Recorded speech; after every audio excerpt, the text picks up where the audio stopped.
Salam sejahtera, terima kasih kerana bersama dengan saya di Nazilin Unity Channel. Sekali lagi, Perikatan Nasional digoncang oleh tindakan Anwar Ibrahim, Kerajaan Perpaduan. Sekali lagi menurunkan harga runcit diesel untuk kali ketiga berturut-turut dalam 3 minggu ini. Itulah kan akhirnya apa yang dituntut terjadi. Anwar Ibrahim turunkan harga minyak. Harga runcit bagi diesel turun buat 3 minggu berturut-turut. Mulai tengah malam ini, harga jualan bagi bahan bakar itu dijual pada kadar RM3.23 seliter dan akan berlanjutan sehingga 28 Ogos nanti. Menurut Kementerian Keuangan, pengurangan sebanyak 2 sen berbanding harga semasa itu dibuat seiring dengan perubahan harga pasaran minyak dunia. Kerajaan akan terus memantau perkembangan pasaran dan menyelaraskan harga runcit diesel dengan mengambil kira pergerakan harga pasaran minyak dan juga menyokong kestabilan harga, kata kementerian itu dalam kenyataan petang tadi. Tambahnya, berdasarkan penetapan harga runcit produk petroleum secara mingguan menggunakan formula automatic pricing mechanism, mekanisme harga otomatik, harga runcit produk petroleum bagi tempoh 22 Ogos hingga 28 Ogos 2024 ditetapkan seperti berikut. Harga runcit petrol RON 97 kekal pada paras RM3.47 seliter. Harga runcit petrol RON 95 kekal pada paras RM2.05 seliter. Manakala harga runcit diesel di Semenanjung Malaysia diturunkan 2 sen kepada RM3.23 seliter dan harga runcit diesel di Sabah, Sarawak dan Labuan kekal pada RM2.15 seliter. Kali pertama, harga diesel turun sejak penyesaran subsidi dilaksanakan ialah pada 8 hingga 14 Ogos lalu. Pada minggu ini, harga diesel ditetapkan RM3.30 seliter berbanding 5 sen lebih mahal sebelumnya. Harga itu kemudian turun lagi 5 sen pada minggu berikutnya, iaitu 15 hingga 21 Ogos, menjadikan kadar jualan runcit diesel menjadi RM3.25 seliter. Kita nak ucapkan tahniah sabas kepada kerajaan ini kerana dengan inisiatif yang luar biasa, akhirnya harga runcit diesel turun buat ketiga minggu berturut-turut. Apa pula komen daripada Walaun selepas ini? Salam sejahtera, terima kasih kerana bersama dengan saya di Nazilin Unity Channel.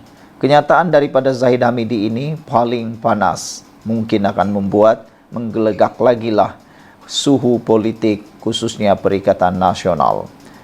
Kata Zahid Hamidi, Muhyiddin gila talak nak jadi Perdana Menteri semula. Presiden UMNO Ahmad Zahid Hamidi menyifatkan pengerusi Perikatan Nasional iaitu Muhyiddin Yassin sebagai gila talak apabila masih berhasrat untuk menjadi Perdana Menteri dan mempertikaikan peranan yang di Pertuan Agong dalam pemilihan jawatan itu. Ahmad Zahid berkata, kenyataan yang dikeluarkan bekas Perdana Menteri itu jelas menunjukkan dia tidak boleh menerima hakikat mengenai pembentukan Kerajaan Persekutuan hasil perkenan yang di Pertuan Agong ketika itu Sultan Abdullah Riayatuddin Al-Mustafa Billah Shah. Tegas Ahmad Zahid lagi, kenyataan Muhyiddin itu juga mencerminkan ahli Parlimen Pagoh itu sangat tidak bertatas susila terhadap Seri Paduka Baginda. Kata beliau, mungkin orang itu, iaitu Muhyiddin, tidak menerima hakikat bahawa titah untuk mewujudkan kerajaan perpaduan dengan niat tuanku ketika itu bagi menyatupadukan semua parti-parti gabungan agar tidak berlaku lagi ketidakstabilan dalam politik tanah air. Tetapi orang itu mungkin melihat dari aspek gila talak kerana tidak lagi mendapat jawatan itu semula. Ia telah terpacul dari mulutnya ketika kempen PRK pilihan raya kecil Dun Nenggiri. Pada hemat saya, ia sangat tidak bertata susila kepada yang di Pertuan Agong, katanya lagi. Ahmad Zaid berkata demikian kepada pemberita selepas pidato Piala Datuk Nurul Amal sempena Perhimpunan Agung UMNO PAU 2024 di Pusat Dagangan Dunia Kuala Lumpur hari ini. Muhyiddin sebelum ini didakwa menyentuh kewibawaan Al-Sultan Abdullah ketika ceramah umum pilihan raya PRK Dun Nenggiri di Felda Perasu pada 15 Ogos lalu. Muhyiddin mendakwa dia sudah mendapat 115 sokongan ahli Dewan Rakyat selepas pilihan raya umum ke-15 yang membolehkannya untuk dilantik semula sebagai Perdana Menteri. Namun menurut Presiden Bersatu itu, dia tidak dipanggil oleh Yang di-Pertuan Agong ketika itu untuk mengangkat sumpah. Kemarin, Tengku Mahkota Pahang Tengku Hasanal Ibrahim Alam Shah Al-Sultan Abdullah murka terhadap kenyataan itu yang disifatkan memperlekeh peranan Sultan Abdullah ketika menjalankan tugas sebagai Yang di-Pertuan Agong. Bagaimanapun, Muhyiddin menegaskan ucapannya adalah kenyataan fakta dan tidak bermaksud menghina institusi raja. Sambil berkata akan menjelaskan perkara itu dalam siasatan polis hari ini. Sementara itu mengulas mengenai PRK Dun Mahkota, Ahmad Zaid yang juga pengurus CBN berkata, calon untuk bertanding di kawasan itu masih belum dimuktamadkan. Menurutnya, satu mesyuarat parti peringkat negeri akan dibuat minggu depan bagi membincangkan soal penetapan calon. Minggu depan akan ada mesyuarat bersama Perhubungan UMNO Johor dan BN Negeri. Selepas itu, kita akan bawa ke mesyuarat Biro Politik UMNO dan dibawa ke mesyuarat Sekretariat Kerajaan Perpaduan untuk kita berikan pemakluman, katanya. Kerusi Dewan Undangan Negeri Mahkota di Johor kosong berikutan kematian penyandangnya daripada UMNO, Sharifah Azizah Said Zain pada 2 Ogos lalu. Sekian untuk kali ini. Jangan lupa tinggalkan komen anda, tekan butang subscribe. Bye-bye. Salam sejahtera, terima kasih kerana bersama dengan saya di Nazilin Unity Channel. Netizen mulakan hashtag tangkap Muhyiddin di media sosial dipetik daripada Harapan Daily.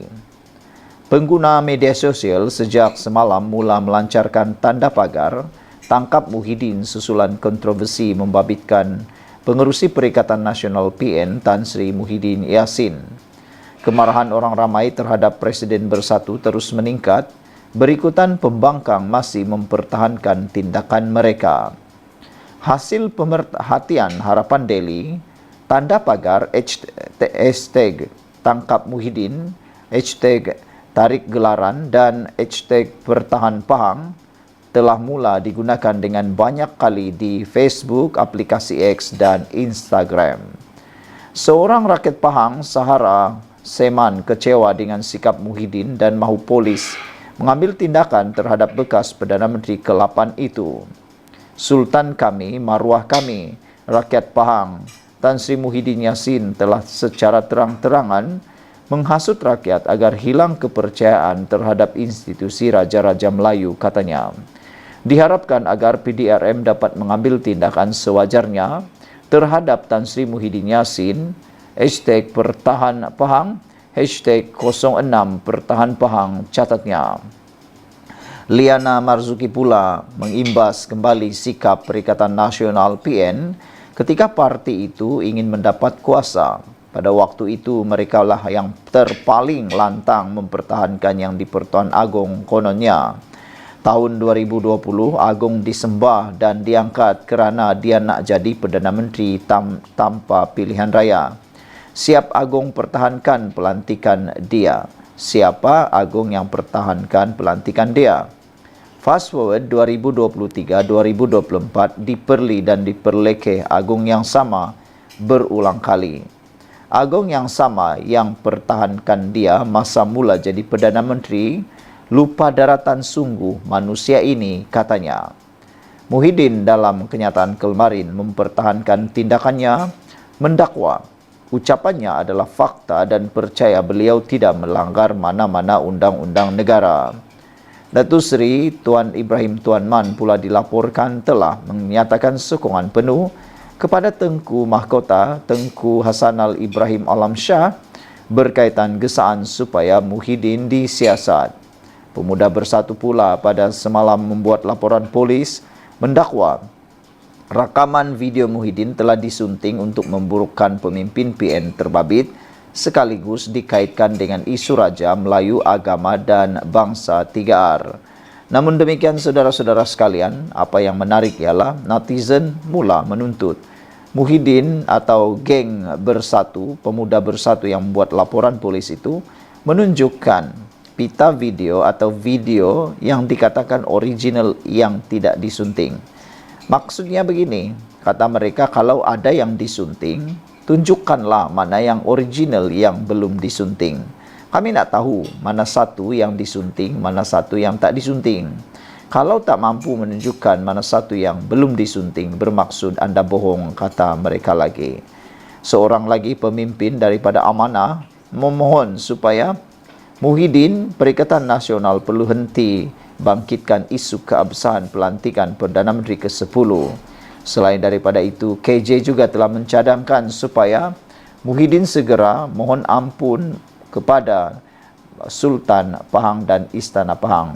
Tapi tak tahulah apa tindakan Muhyiddin selepas ini. Tinggalkan komen anda. Salam sejahtera, terima kasih kerana bersama dengan saya di Nazilin Unity Channel. Rupa-rupanya ini fakta yang gagal diterangkan oleh Muhyiddin ketika beliau berkata beliau tidak bersalah, beliau tidak berniat menghina Istana Pahang ataupun Agong dengan ucapan kempennya di Nenggiri dan menyatakan itu semua hanya menyampaikan fakta. Tapi rupa-rupanya ini fakta yang mungkin gagal dinyatakan oleh Muhyiddin ketika ini. Dan walaupun mungkin perlu tahu, sila share video ini supaya walaupun tahu 5 hari sebelum penubuhan Kerajaan Perpaduan, ini sebenarnya kronologi yang berlaku. Adakah anda akan ketahui selepas ini bahawa Muhyiddin sebenarnya tidak pernah beritahu fakta yang lebih tepat dan lebih lengkap? Sila dengar baik-baik, mana tahu ini kali pertama anda tahu, rupa-rupanya ini kronologi yang sebenar. Pendedahan eksklusif Setiausaha Agung UMNO Datuk Dr. Ashraf Wajdi Dusuki mendedahkan pembohongan Tan Sri Muhyiddin Yassin berkenaan apa yang berlaku selepas PRU15 dan sebelum Kerajaan Perpaduan ditubuhkan. Wow! Rupa-rupanya Datuk Ashraf Wajdi Dusuki telah mendedahkan pembohongan Tan Sri Muhyiddin Yassin. Rekod kronologi ini penting sebagai sebahagian daripada sejarah dari sumber BN UMNO. Pada hari pertama, keadaan selepas BN kalah. Selepas BN kalah, PRU15 19 November tahun 2022 yang pertama datang ke pejabat UMNO pada 3.30 pagi ialah Setiausaha Agung Parti Keadilan Rakyat PKR, Datuk Seri Saifuddin Nasution Ismail berjumpa Dr. Ashraf Wajdi dan Pengerusi Barisan Nasional Datuk Seri Dr. Ahmad Zahid Hamidi. Saifuddin bawa amanah daripada Datuk Seri Anwar Ibrahim bahawa beliau diminta untuk hadir kerana Pakatan Harapan ada 82 kerusi dan Barisan Nasional ada 30 kerusi. Kalau 30 setuju bersama PH, maka Datuk Seri Anwar Ibrahim boleh angkat sumpah pada malam itu sebagai Perdana Menteri. Dr. Ashraf tanya, "You, Saifuddin datang ni betul ke? Rafizi macam mana? Anthony Lok macam mana? Bukan mereka kuat hentam BN?" katanya. Kata YB Saifuddin, "Rafizi lah antara orang yang pujuk saya. Datang sebab you, Saifuddin sahaja yang boleh bercakap. Pujuk YB Zahid sebab you bekas Setiausaha Pemuda waktu YB Zahid, Ketua Pemuda UMNO dahulu," katanya. Namun, Datuk Seri Zahid tidak buat keputusan waktu itu. Beliau kata, "Nanti dululah. Biar kita wujudkan jawatan kuasa perundingan. Kalau ada perancangan, cikgu dan anak murid tentulah malam itu juga boleh setuju." Dr. Sri Zahid, Datuk Seri Zahid, tidak buat keputusan malam itu. Walhal, beliau boleh buat kerana semua ahli Parlimen BN telah tandatangani perjanjian sebelum menerima watika sebagai calon. Perjanjian itu memberi mandat sepenuhnya kepada pengerusi BN untuk berunding dengan sesiapa sahaja bagi maksud menumbuhkan kerajaan. Siapa yang ingkar ahli Parlimen BN boleh hilang kerusi kerana antara isi perjanjian ialah secara rasminya saya akan melepaskan keahlian saya daripada menjadi ahli parti tersebut, maka akta lompat parti akan berfungsi. Kedua, ahli parlimen kena bayar bon RM 100 juta ringgit. Perjanjian ini ditandatangani depan pesuruhjaya sumpah disaksikan oleh 3 orang peguam. Ada video dan kamera yang rakam dengan jelas, katanya. Malam itu Saifuddin balik dulu dan Dr. Datuk Seri Zahid mengadakan mesyuarat terus MTBN dan Biro Politik UMNO. Kita setuju adakan jawatan kuasa perundingan dan letakkan 10 syarat pemula perundingan. Hari kedua, Barisan Nasional BN, Pakatan Harapan berunding dan pengkhianatan Perikatan Nasional. Keesokan harinya datang rombongan Datuk Seri Anwar Ibrahim, Presiden Amanah, Datuk Seri Muhammad Sabu, Saifuddin ke pejabat UMNO. Bukannya UMNO pergi terhege-hege, hidung tak mancung, pipi tersorong-sorong jumpa PH, katanya. PH datang dan berjumpa jawatan kuasa perundingan BN. Yang ada juga waktu itu ialah Wakil MCA dan Wakil MIC. Ada Wika Siong, Saravanan, Tokmat, Dr. Zamri, Ismail Sabri, semua ada. PH datang untuk jemput UMNO bersama dalam kerajaan.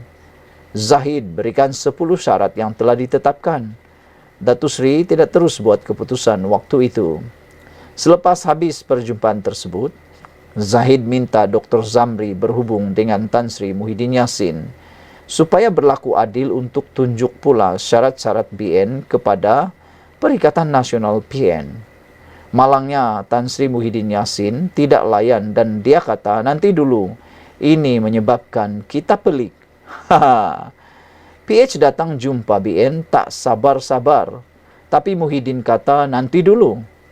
Kalau kita nak buat keputusan, kalau Zahid nak jadikan ini sebagai alasan, kita sokonglah Anwar Ibrahim. Pakatan Harapan 82, BN 30, jumlah 112. Allah punya kuasa cukup-cukup, kata beliau. Tapi kerana keputusan jawatan kuasa untuk beri peluang kepada PN terlebih dahulu, sambil apabila Ismail Sabri pergi menghadap Yang di-Pertuan Agong, dan balik dari Istana Negara memaklumkan kepada jawatan kuasa BN yang sedang bermesyuarat, Tuanku memaklumkan ada 10 orang ahli Parlimen BN yang sokong Tan Sri Muhyiddin Yassin. Barulah kita tahu sebab kenapa Tan Sri Muhyiddin Yassin tidak respon terus. Maknanya ada pengkhianatan, katanya. Dulu, dia Perikatan Nasional hianati kita waktu bersama dengan BN. Kali ini pun dia Perikatan Nasional nak hianati lagi. Jawatan kuasa Majlis Tertinggi buat keputusan. Datuk Seri Ismail Sabri diarah oleh Presiden. Ambil balik tanda tangan 10 orang itu untuk sign SD, tarik balik SD kepada Muhyiddin. Akhirnya, semua tarik balik kecuali 3 orang. SD sokongan Muhyiddin tidak sah. Keesokan harinya, ini kebijaksanaan Datuk Seri Zahid. Arahkan saya, Dr. Ashraf Wajdi dan seorang lagi pegawai, 2 orang saja yang tahu, untuk hantar 30 dokumen ke Istana Negara yang ada Appendix A hingga C. Watika yang menyebut menyokong Datuk Seri Anwar Ibrahim. Itu hanyalah taktikal sahaja sebab bila tak cukup 10 tarik SD, maka nak dipastikan istana dapat 2 set. Apabila tuanku panggil Muhyiddin pada hari kelima, dia masih berkeras dan beritahu, kami sudah cukup jumlah 114. Tuanku kata tak boleh terima kerana dari 114, ada ahli Parlimen BN yang juga sokong Anwar Ibrahim dan ada juga 4 orang dari Parti Sarawak yang tanda tangani SD sokong Anwar juga dan ada juga yang sign 3 kali. PN hanya tinggal 73 dan tak cukup, katanya. Tuanku usahakan penubuhan kerajaan perpaduan. Titah tuanku cukup-cukup berbalah. Negara akan hancur jika misalnya tak berubah, tak boleh tubuh kerajaan. Maka tuanku dengan penuh tawaduk meminta supaya Tan Sri Muhyiddin setuju atau tidak untuk tubuhkan kerajaan perpaduan. Muhyiddin berkeras dan keluar buat sidang media. Tuanku minta tubuh kerajaan perpaduan. Kami, Perikatan Nasional dah buat keputusan. Kita tidak setuju, kata Muhyiddin. Lepas Muhyiddin keluar, Anwar masuk berjumpa tuanku. Cerita dalaman, tuanku minta Muhyiddin stay dan panggil dua-dua bersekali. Muhyiddin berkeras dan keluar terus dan buat sidang media di kediamannya di Damansara Head. Datuk Seri Anwar Ibrahim masuk dengan rasa confident. Dia dah cukup 30 dari BN dan cukup 112 untuk tubuh kerajaan. Tuanku atas kebijaksanaan titahkan. 30 ini pun tak valid sebab ada dari 30 yang sign sokong Muhyiddin. Ini tactical move Barisan Nasional. Tan Sri Muhyiddin dan Datuk Seri Anwar Ibrahim tidak boleh angkat sumpah. Tuanku merayu supaya ditubuh kerajaan perpaduan.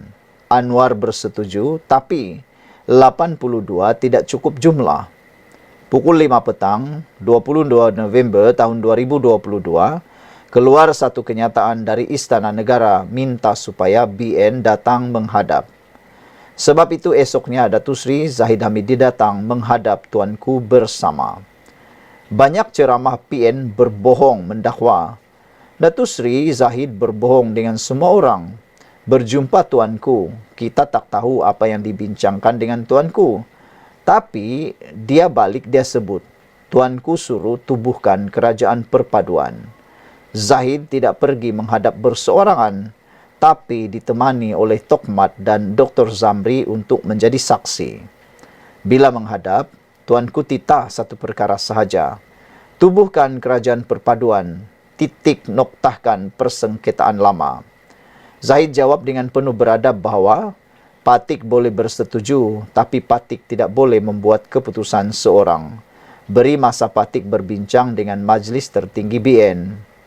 Keputusan Zahid secara kolektif. Kalau orang tuduh ini perancangan Zahid, dia dah buat keputusan waktu itu juga. Tapi peluang dah 3 kali dah. Pertama, perjumpaan 4 pagi, hari pertama dah buat keputusan. Kedua, hari kedua waktu rombongan PH datang pun boleh buat keputusan. Zahid boleh buat keputusan.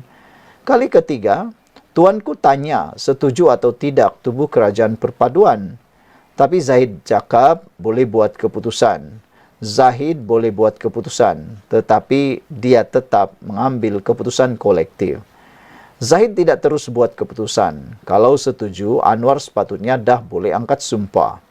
Zahid keluar dari istana, arahkan Ashraf Wajdi dan pejabat serta semua 54 ahli Majlis Tertinggi malam itu diadakan mesyuarat bermula jam 8.30 malam hingga 1.30 pagi. Saya draft kenyataan media apabila semua bersetuju secara konsensus. Dari 54, 52 orang dari awal bersetuju dan 2 sahaja tidak, tetapi akhirnya semua bersetuju dengan syarat. Syaratnya yang pertama, akur dengan titah yang di Pertuan Agong. Yang kedua, kena buat perjanjian. Yang ketiga, nak tubuh kerajaan perpaduan jangan sentuh soal Islam. Hormat Islam agama persekutuan dan soal bangsa Melayu dan Bumi Putra. Jangan cabar seperti mana kamu cabar waktu 22 bulan waktu Tun M jadi Perdana Menteri dan bersatu dalam PH. Nombor 4, jangan sentuh soal Raja-Raja Melayu kerana ini perjuangan UMNO, kerana institusi raja-raja yang mempertahankan dan memelihara Islam dan Melayu Bumi Putra.